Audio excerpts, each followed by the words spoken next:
of all the Dad's Army cast, he was my favourite. I think he's probably one of my favourite people of all time. How come I know?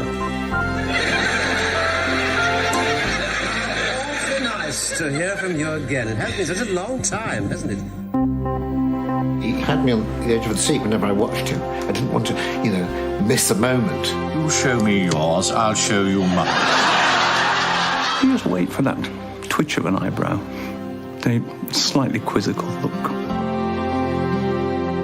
He had depths to him that nobody knew about, I think.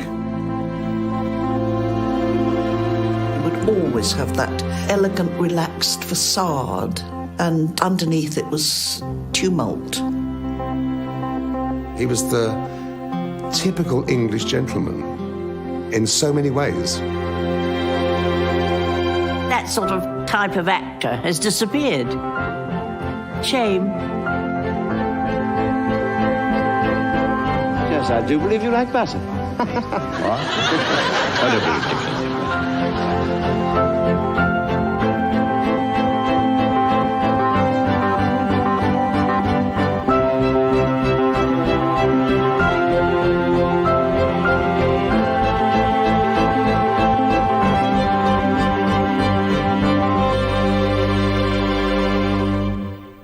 What do you think of this?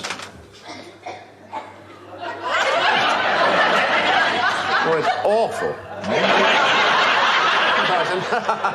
No, it's awfully good. Awfully good. Oh, dear. Oh, dear.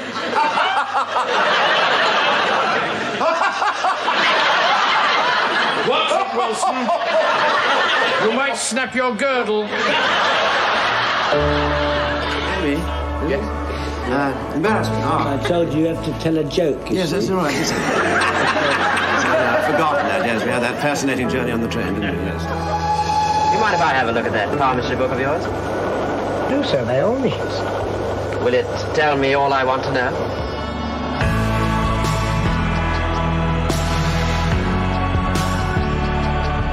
Despite being a seemingly ever-present face on cinema and television screens for over 50 years, John Le Mesurier never considered himself anything other than an ordinary jobbing actor.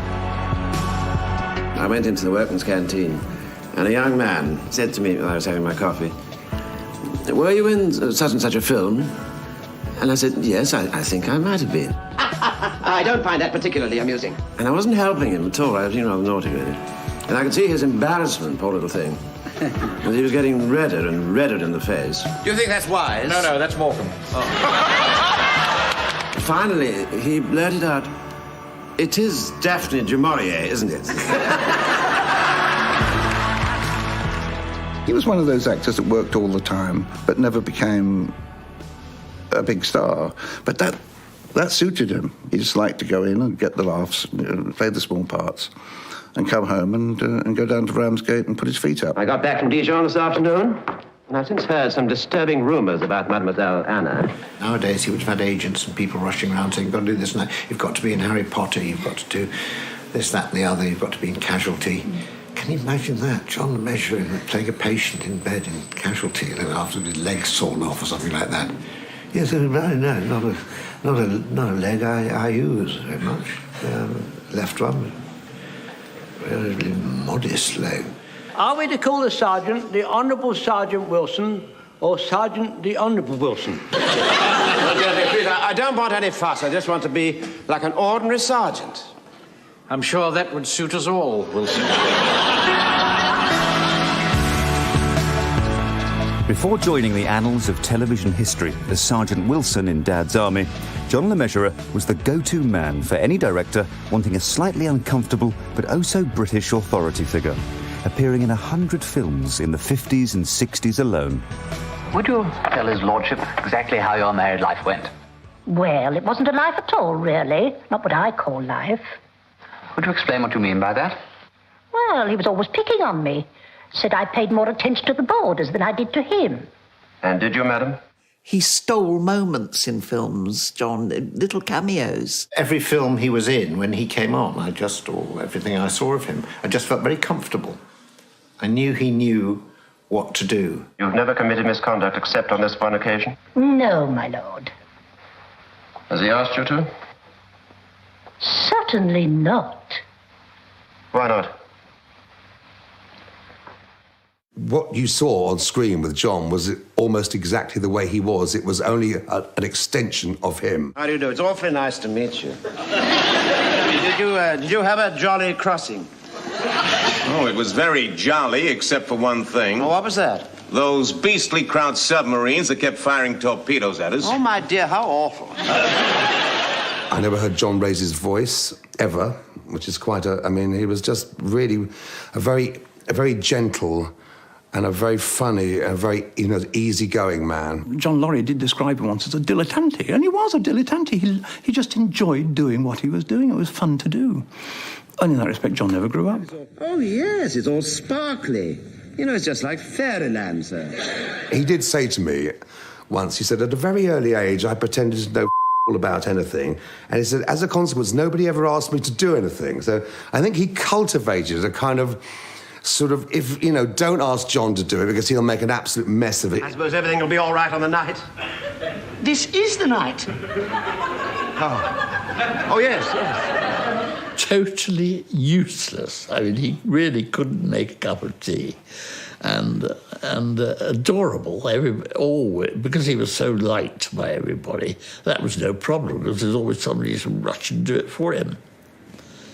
And that's how he sailed through life. When John decided to give up driving, and he was the worst driver ever, and he got out of his car under Hammersmith flyover in a traffic jam, and he thought, I can't handle this anymore, left the keys in the ignition, left the doors open, and just walked away from his car, never went back, and decided, I've done with driving now. And that was very John, just left the thing under Hammersmith flyover. I trust you had a comfortable journey. Thank you, yes, very smooth, thank you, uneventful, quite without incident, I'm glad to say. Good, that's splendid. John is a sort of little fragment of what it was like in a certain time, a sort of upbringing in Edwardian, sort of 1920s England and all that sort of thing. And he carried that with him without it ever being made a point of his performance. It was just informed, everything he did was this kind of feeling of, a bit like the Empire, really, slightly sort of faded. Yeah, a jolly good time, now it's gone. Right, over.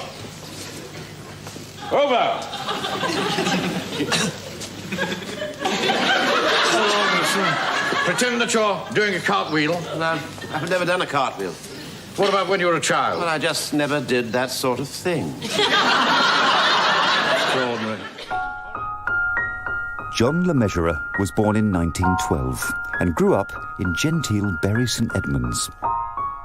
It was a world of tennis parties and stiff upper lips, but even as a child, John longed for something more. His nanny was pushing him, and he said, who are those people, Nanny? They were all made up and overdressed, and the women had lots of makeup on. And she said, those are theatricals, and you must have nothing whatever to do with them. And he said that kind of fired his appetite up to meet people like that. And he did. He was fascinated by people who were different from what he was used to. Mr. Wilson does not appear as other men. What? His little legs are pointing in the wrong direction. What's the matter with him? Do try and sort yourself out, will you? I haven't done it before. It's very difficult. His father was a very strict man. I remember him, and I never really got close to him at all. I don't think he suffered children very well. His childhood had been dominated by his nanny. She was the one that gave him all the kisses and the cuddles and sang lullabies. Uncle Arthur. Oh, what is it, Frank? I'm ever so cold. What? Can I cuddle up to you? He said Mummy and Daddy would never let their feelings show and be emotional, have a row or anything like that. Frankly, I'd rather you didn't. I shall tell Mum. All right, then. His father wanted him to go into law, but his love was acting in the theatre. And, he studied law and he went to work in the solicitor's office for a long time. But his heart was never in it. He had quite a struggle. I mean, repertory, thank God, was the best way for anybody to learn to act in those days. I remember this very handsome man, that everybody was madly in love with, and we practically dropped a curtsy when we spoke to him. And then he spoke to me and you sort of swooned with delight, you know. All cinemas, theatres and other places of entertainment are to be closed immediately until further notice. In 1940, John's rep career was rudely interrupted as he was called up to join the army, reporting for duty in his own inimitable style. His sergeant said, when you turned up here, Les Mesurier, you looked as if you were coming on a weekend's holiday, because he took his golf clubs with him. Arriving in the back of an open Austin 7 or whatever, in his dinner jacket with his golf clubs and his jazz records. Get your shoulders back and your chin in. Stand up like a man. Is that better? Not really, no. After a while, he said, "You'll be no effing use as a soldier. I'm going to recommend you to be an officer." He must have thought at the time. Thank God for that. Now, we're likely to be here for some time. Yes, sir, yes, sir. We've got to keep these men cheerful until help arrives. Of course. Right? So whatever I do, I want you to back me up. Right, sir. With a smile on your face. Yes. Is that all right, sir, do you think? Better than nothing, I suppose. John didn't really let you see anything that was going on inside, but he had this knack of pretending it wasn't there, you know, and trying to ignore it, and it would all go away. And, I mean, his first wife, for instance, was taken to drink. Caught up in the urgency of wartime, John had married the rich and glamorous June Melville. Not long after, he was posted to India, while June stayed in London and partied the war away. She was a lovely lady, brilliant, marvellous woman, and but an alcoholic. And that's really what destroyed their relationship. I mean, she was just a total alcoholic. And she would be brilliant and talk brilliantly on 3 different subjects at a party, and suddenly, boom, pass out completely. He found that so humiliating for her. He didn't have a thing about women being drunk, but it pained him that anybody would make the kind of exhibition like that. And now, ladies and gentlemen, that queen of the Players' Theatre, your own Hattie Jake. His first marriage collapsed, and then he met Hattie, of course, and she was the great love of his life. She really was. Can I help you, madam? Yeah, thank you. Just looking round for the moment. They were ideal because they both had very strong senses of humour. It's wonderful, it's marvelous. You should care for me. They really got on terribly well together, no?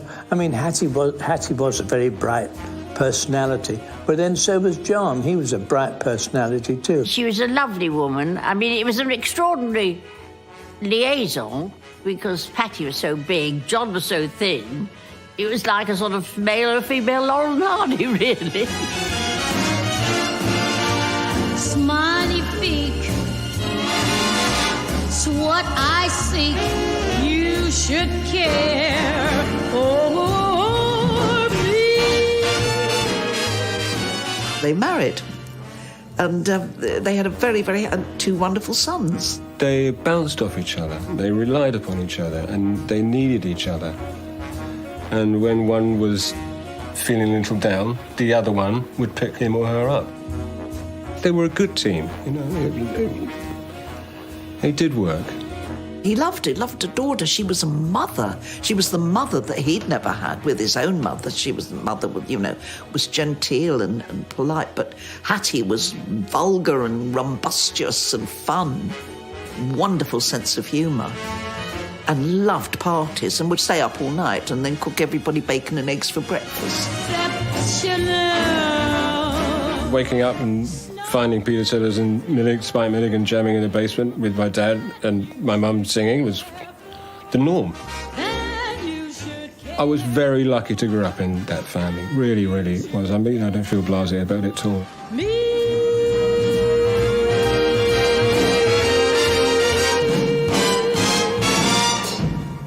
that time, John wasn't very successful and had long periods of no work and so on. And Hattie was the breadwinner, as it were. She was the star. John was still a jobbing actor and getting his feet back on the rung because he'd been away through the war. And he'd only had a very tenuous hold of before the war. He'd made a couple of movies, I think, but, you know, supporting. And by luck, he met the Bolting brothers. One of the finest performances I ever saw from him on film was in I'm All Right, Jack, as the time and motion study man. I say, are you sure I'm not keeping you from your work? Oh, no. Oh, wouldn't like to get you into trouble or anything, especially as you're new here. Not at all. I'm learning a lot. Oh, good. Right. What's this? I didn't know who John the Measurer was. I couldn't even say the name. Don't want to get you into trouble. But that was the performance I went away talking about as a teenager. And I think it's one of the best things he ever did. Thanks, Charlie. I remember sometime in the 50s, we went to see a film, and it was called The Blue Parrot, and John was the villain. I must say you played your part very well, Marine. Get over by that safe. It was amazing. Even then, he was sort of so laid back. Well, arrivederci. People used to say, he must be so rich, he's been in so many things, but he'd be in for half a day sometimes, in literally a cameo, and get something like £50 or 75. It wasn't America, you know. And so, but he made his mark. The parts he played were these rather small, slightly upper-class people. And I'd been to public school. I knew a few sort of people, and he made them very funny, without ever a mugging at all. That was the great thing about John.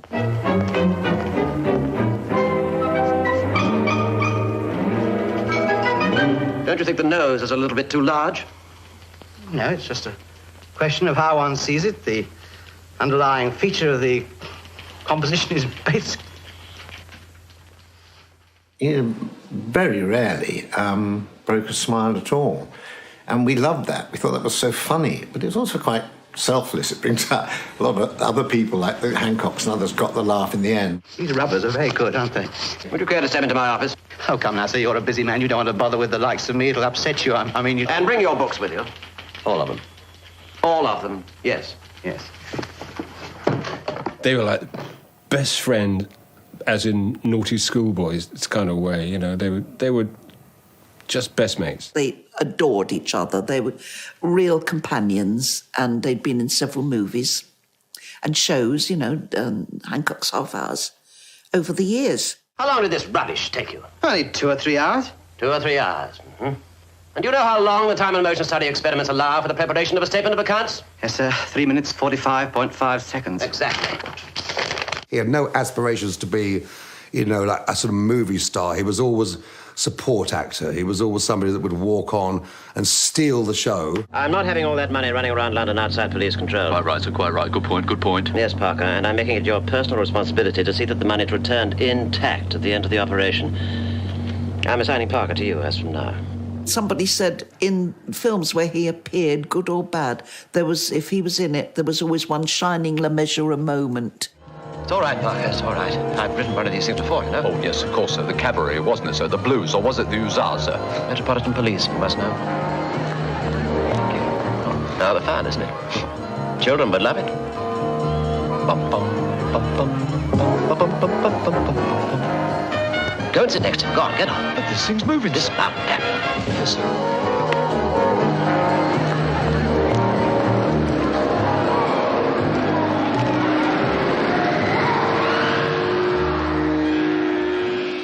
It was a busy, busy house. He didn't really notice, as he wouldn't, any domestic thing. He was having he was busy. So it kind of happened insidiously that his marriage started to crumble.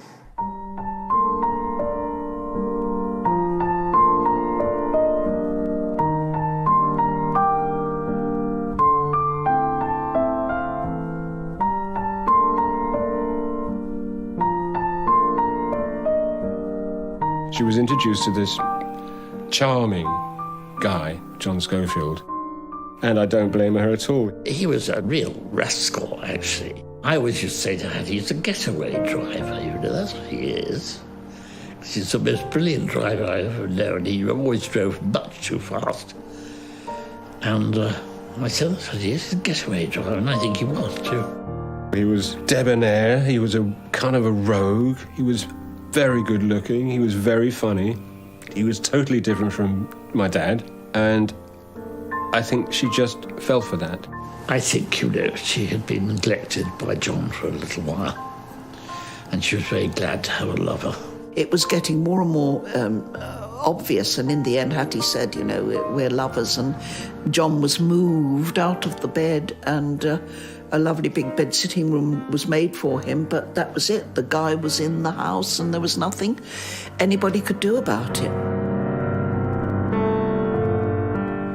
Unwilling to damage Hattie's reputation by revealing the truth of his shattered home life, John reluctantly agreed to appear on her This Is Your Life. It was an excruciating experience for both of them.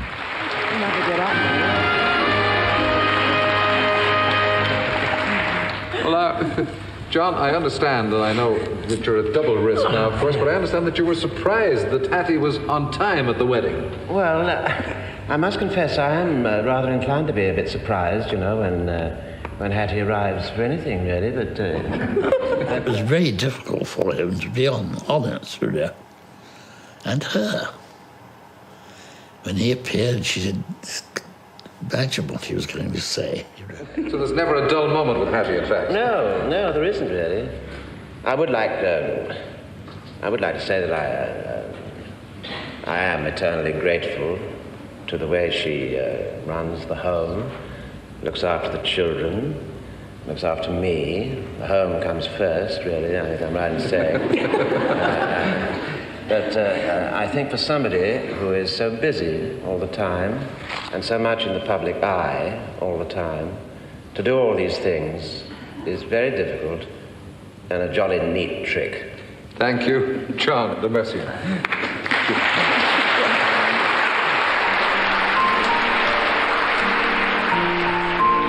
He couldn't bear any confrontation.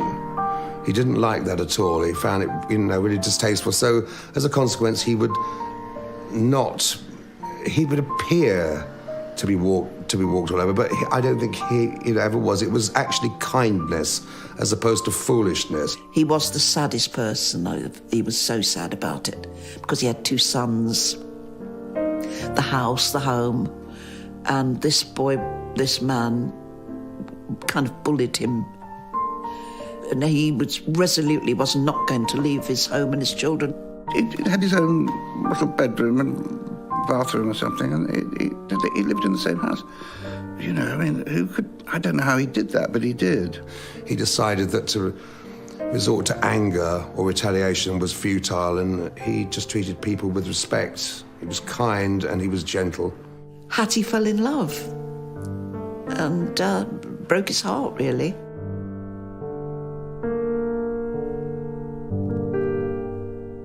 But I was there to pick the pieces up, which was good. Broken by Hattie's betrayal, it was only after meeting Joan Mallon that John finally found the strength to leave the family home. I think she injected, to a certain extent, a new lease on living. Not on life, but on living. How long have we known her? Right, quite a few years now, sir. Why on earth haven't you asked her to marry you? I don't know, sir. It's one of those things. I just haven't been able to get around to it. Well, you better get around to it, haven't you? Quickly. You can't go about behaving like Errol Flynn. Apparently, he'd proposed marriage to me quite some time before in a place called Grumbles, a restaurant called Grumbles. And he said, talking about Hattie and the affair, and he said, I don't know what to do. I don't know which way to turn now. I don't suppose you'd take me on for a start. And I said, oh, darling, you know. And that was a proposal. That was him proposing marriage. And when Tony met me, he said, go, you've got to grab this one, John. She's lovely, and this, that, and the other. And John said, well, I already have asked her to marry me, and she's turned me down. And I said, when did you do that? He said, gosh, all that time in Grumbles. I said, oh, gosh, I didn't know that was a proposal. I had no idea. Will you marry me?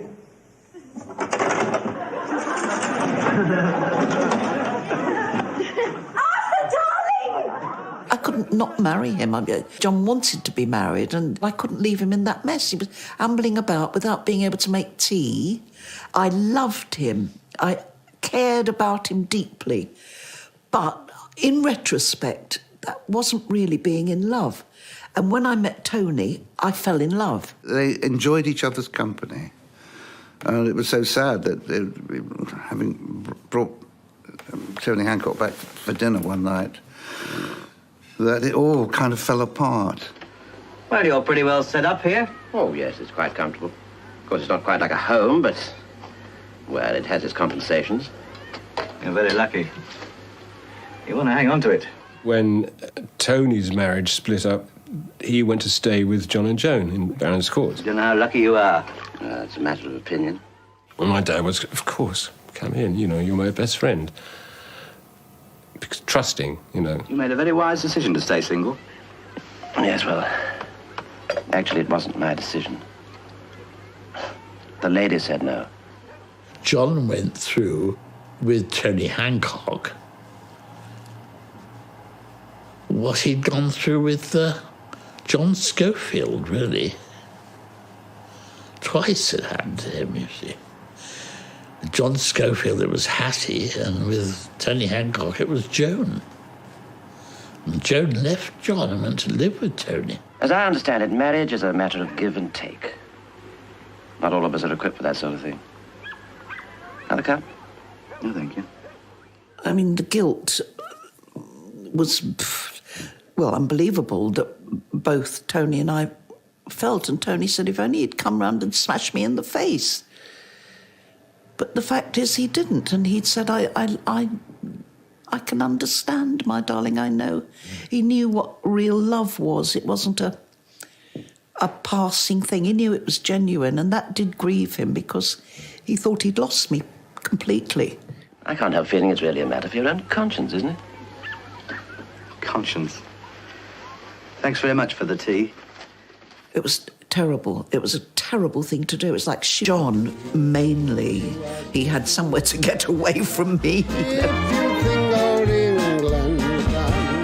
John didn't know whether he wanted to do the programme or not, and I didn't, and so we used to phone each other up, and eventually John decided he was going to do it, and then I said, all right, if you do it, I'm going to do it. Evening, Mr. Manring. Evening, Mr. Wilson.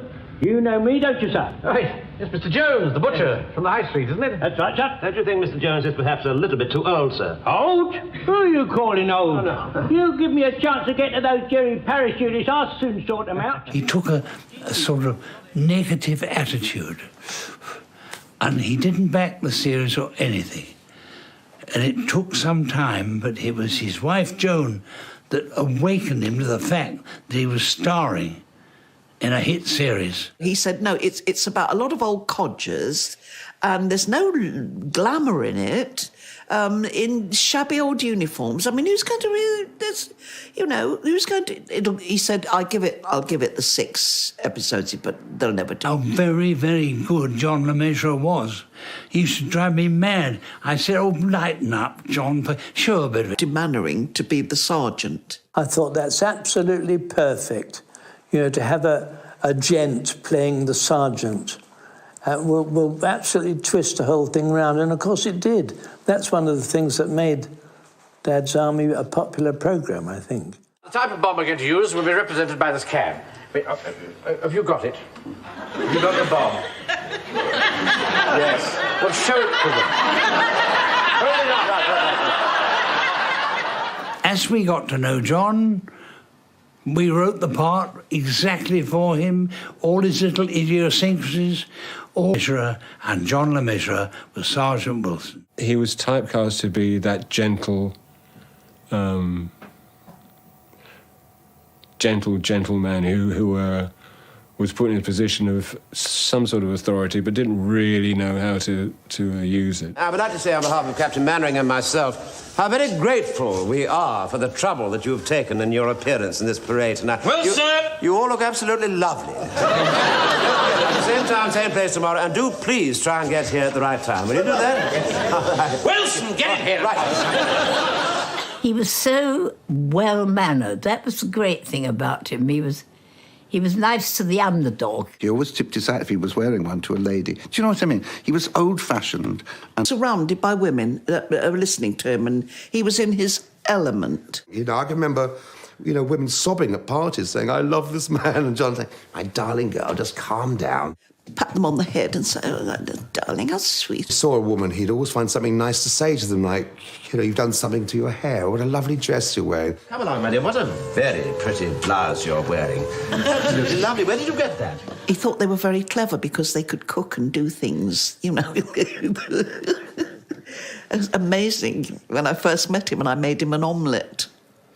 And he said, you've just saved my life, my darling. How clever of you to make an omelette, you know. Well, now, I've got to get this machine going. Would you know anything about that, Wilson? Oh, no, not really, sir. No, I'm afraid not. Mum says you can't even use a tin opener, doesn't she, Uncle Arthur? People just loved to look after John. He inspired such affection in people, and they loved to sort of look after him. And he came to me one day when we were on tour, and he said, Frank, what do you do with your dirty washing when you're on tour? And I said, well, I find the laundry will take it in on Monday and have it ready for the Saturday when we leave. He said, oh, I see. And he turned to Teddy Sinclair, the Virgin. He said, what do you do, Teddy? And Teddy said, well, I take it down to the laundrette and I do it there. And John said, well, what do you mean? You sit there and you watch it going round and round? Oh, I couldn't do that. So I said, well, what do you do, John? He said, well, I just sort of leave it around the room and somehow some kind person always comes and does it for me.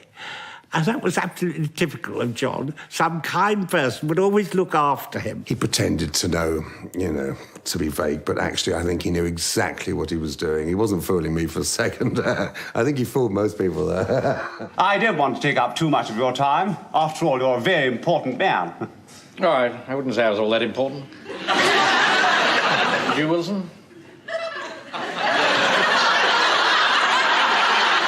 No, I don't think so. Whenever he was brought in, there was a kind of energy, you know, which is an odd contradiction because it was such a laid-back, quiet performance.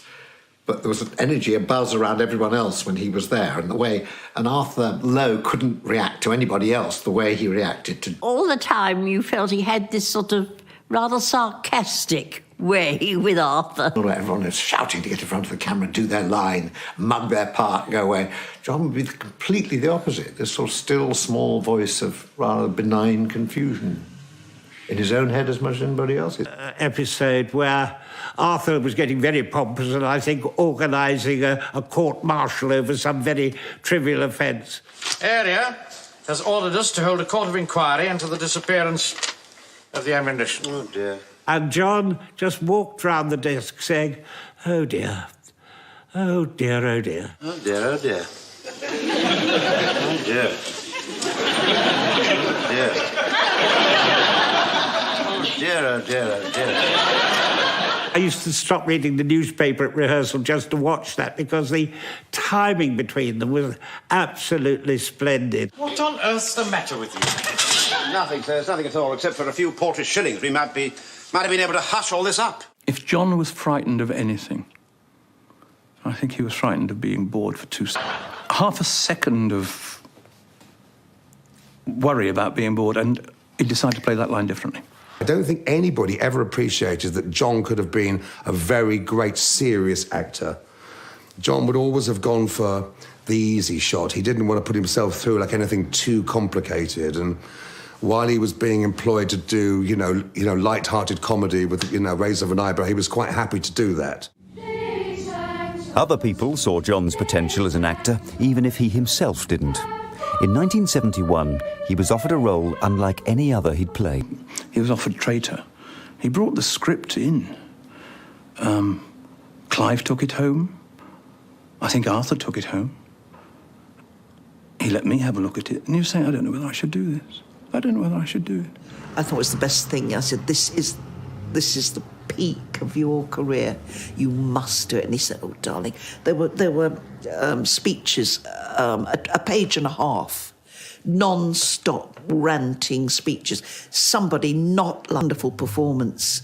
And he kept saying, it's so ephemeral. People will forget. They'll see it. I'm going to put myself through the hoop about this, and it's killing me. And it'll all be forgotten. And I kept nagging and saying, go on, raise your eyebrows in light comedy, and you don't, that's bread and butter. You do that standing on your head. This is hard work. And one night he said, oh, bloody hell then. I'll bloody well do it. Over the head to make him do it. It was such a wonderful part. And he didn't want to do it. He didn't, but he did, and he won a BAFTA. For his performance in Traitor, John the Mesurier gets Best Acting Award in Television. They called his name and he won it, and I remember my mum tearing up and saying, I wish I was still with him. And it was sad to hear that and see that,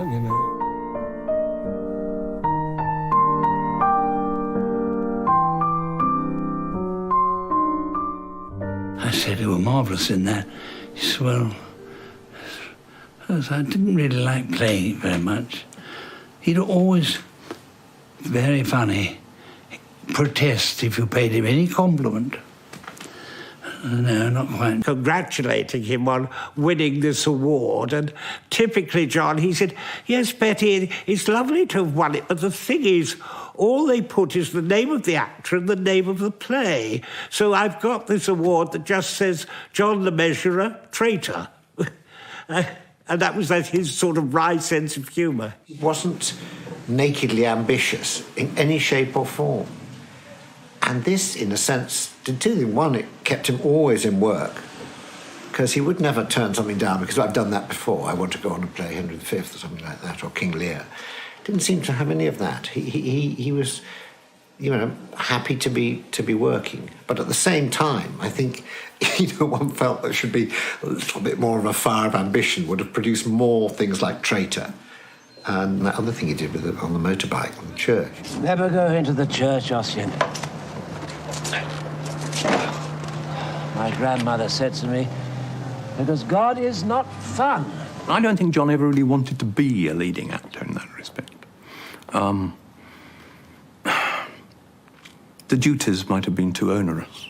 He just liked to go in and get the laughs, play the small parts, and come home and go down to Ramsgate and put his feet up and go and look at the sea. A nice calm around him, which you didn't want to sort of intrude too much into. I just bask in it. I thought it was very, very nice. There's so many people shouting on a film set. It's rather nice to have someone who's completely in a different world.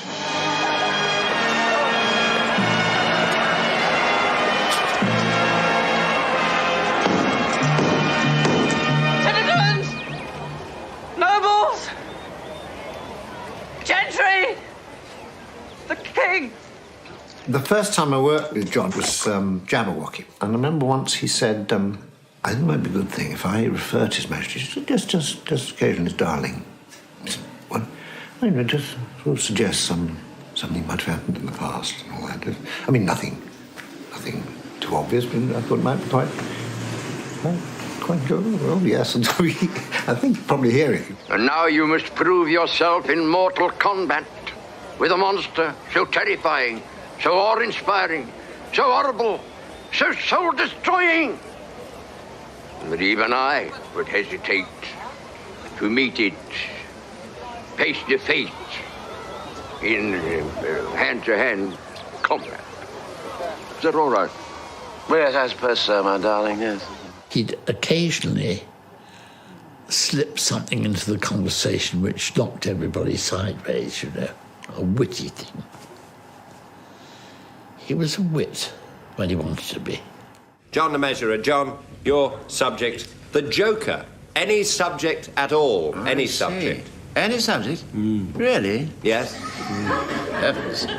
You know a lot of subjects, you know a lot of subjects. Yes, I do. Well, do one of those confident ones in a posh voice. yes, in a posh voice. Yeah. John was asked to do jury service, which is quite a ridiculous concept, John sitting on a jury, and he wrote back a letter saying, I'm entirely unsuited to this line of work, owing to the fact that I'm prone to bouts of uncontrollable compassion. I'm quite prepared to go on now, because I remember it now. Somebody told me the other day about a fellow who had a racehorse, and he was on pretty good terms, this racehorse, with his jockey.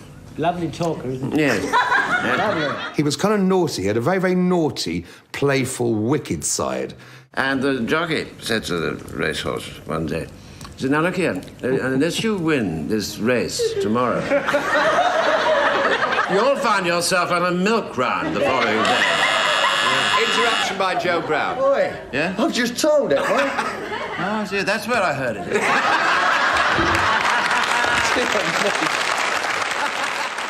We were having dinner one night in I think it was Jerry's, and this man came up smoking a pipe, and he slapped him on the shoulder and he said, "Oh, John, long time no see." And John said to me, "This man bores for England," right in front of him. "This man bores for England, He said, "I believe you've taken the word abroad, haven't you? You've taken it to the antipodes, I think, boredom, haven't you, dear boy?"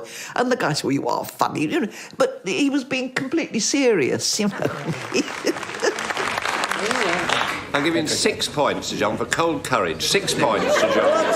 Sure, no, but it's brilliant. How could you not love the man? He was one of a kind and so gentle and loving and giving and funny. John's way of showing, any affection to you, rather than being gushy or saying, "Oh, I love you," he would pat you on the shoulder very gently and say, "I'm not entirely unfond of you, my little friend."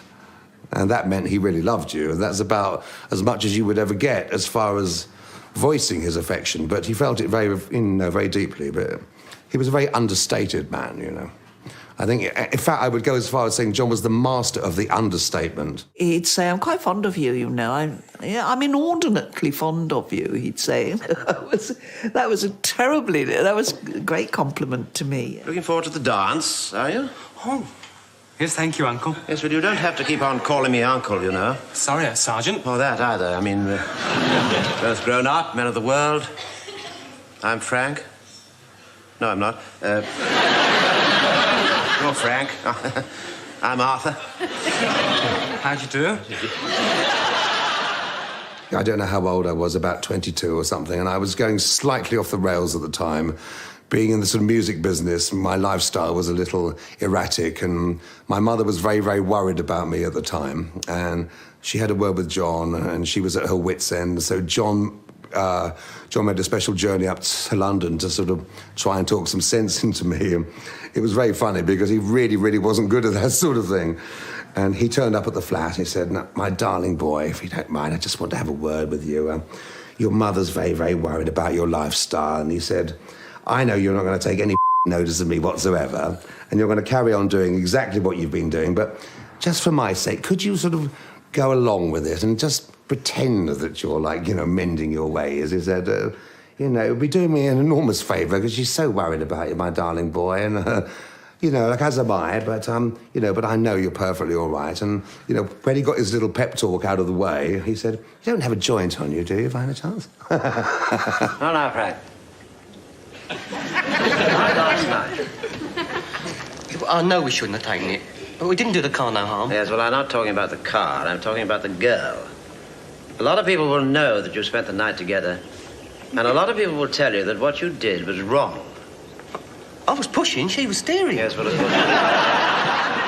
He was one of the major influences in my life. He was, a real gentleman in, every sense of the word.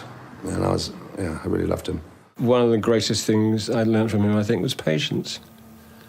And not to panic. I don't mean that as a Dad's Army pun or anything, but just keep calm. Things will find a way of finding their true direction. Just the way life came. Things went well, things went badly. He had difficult problems in his private life and all that. But always seemed to just sort of bob along like a cork on the water. It took me a long time to get to understand the things that he kept hidden very deeply. When he was a young man, he had psoriasis.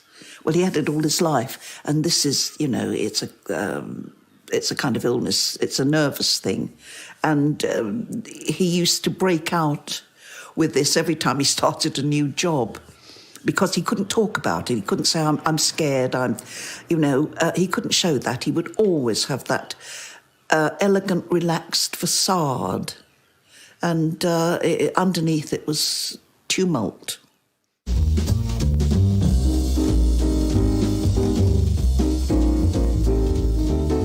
When his house got bombed in the war, and the whole house was completely reduced to it was gone. And John just sat on the stairs crying about his jazz records. That was the only thing he cared about. Things didn't matter to him at all, not in any way. He loved jazz, and he was so happy, for example, when I was old enough to go to Ronnie Scott's with him, or looked old enough anyway. It's an inordinate amount of time in Ronnie's. He loved the music, he loved the atmosphere. Nobody bothered him there. It was dark. Ronnie's loved him. My dad was an amazing piano player, and he often told me that he would have preferred to earn a living playing piano rather than acting.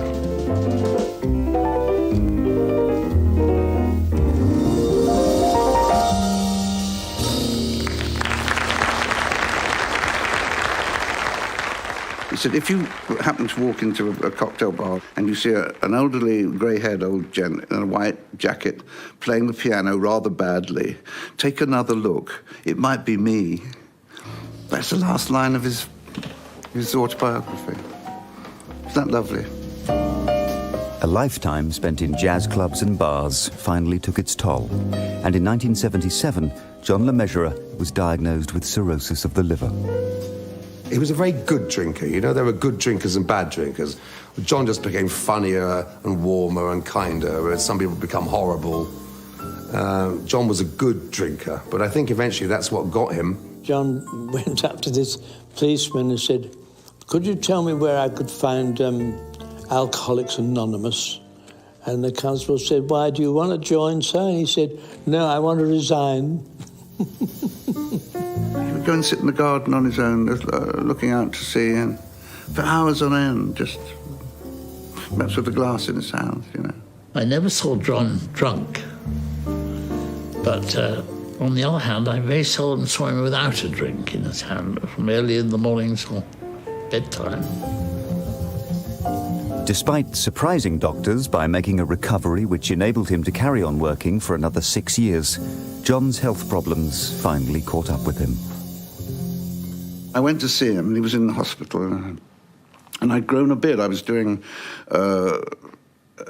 educating Rita somewhere, and paying a college fund. He said, "Oh, my dear fellow, you've grown a bit." And I said, "Yes, John, I'm playing a college professor, and I thought perhaps it might make me look a bit more intellectual." He said, "And has it?" With just the hint of a smile. And as Joni said, that was his last joke. The actor John Le Mesurier, one of the stars of Dad's Army, died today in a Ramsgate hospital. He was 71. A hospital spokesman said he died peacefully with his wife at his bedside. I don't think John would like to have stayed around and made a nuisance of himself. I think he always had, expert timing. I think he left in a way when he wanted to. The actor who made so many laugh refused even to take the prospect of his death seriously, and he'd already written his own obituary for the Times. He wished it to be known that he just conked out. I remember the Times refused to print it. They said, "We're not printing that." But they decided, okay, yeah, we'll go with it. Why not? The Guardian, apart from doing an obituary, they did a leader. He somehow embodied a symbolic British reaction to the whirlpool of the modern world, endlessly perplexed by the dizzying and incoherent pattern of events, but doing his courteous best to ensure that resentment never showed. Isn't that lovely? He was absolutely a marvellous man. I mean, they don't make them like that anymore. He just inspired people to love him because he was just such a lovely man. You realise, in comparison, when you look at other people, that there aren't many of the John Le Mesurers around anymore. They're very, very rare people. I feel very privileged to have known him, actually. He was one of the special ones. On the night before he died, he said, "My darling, it's all been rather lovely. A charmed life." He really did. He was the charm.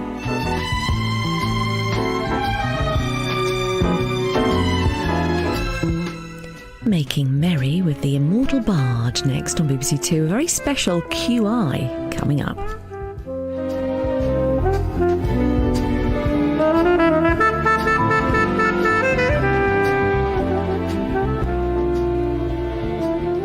One little poem used to say, "If you want to have some fun, put your finger up your bum and we'll all have a jolly, jolly time." That was one of his poems. I don't think you'll be able to use that. But I just thought I'd have to tell you. I was in a show, entertainment, what have you, recently, in which I was invited to try and get through a number called A Nightingale Sang in Berkeley Square, which everybody knows, and I was a little uncertain about it, about doing it, because I don't sing, as you'll hear later. And I happened to be in Berkeley Square one day, sometime last year, whenever that was. When was last year? I don't know. And I thought, well, here we are. This is what it's all about.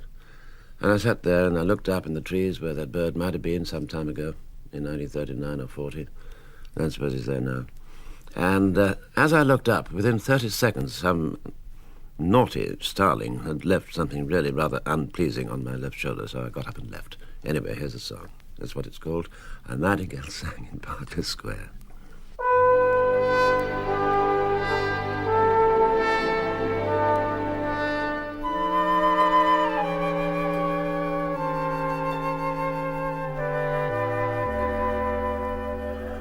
When two lovers meet in London, so the legends tell, songbirds sing, winter turns to spring. Every winding street in London falls beneath the spell.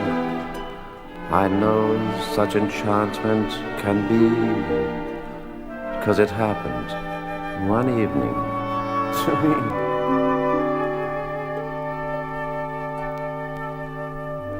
That certain night, the night we met, there was magic abroad in the air. There were angels dining at the Ritz, and a nightingale sang in Berkeley Square.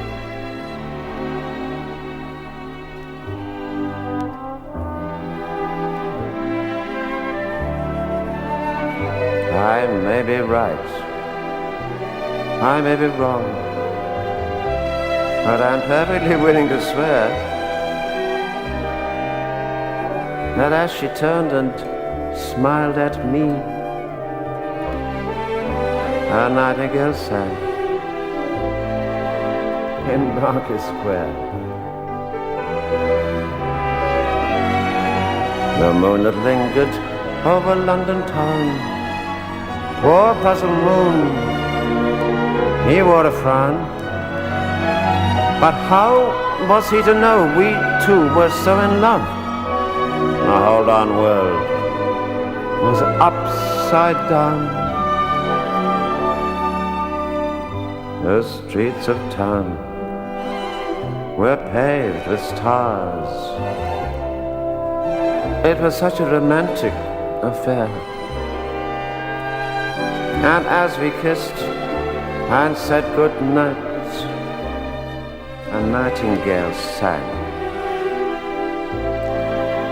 in Berkeley Square.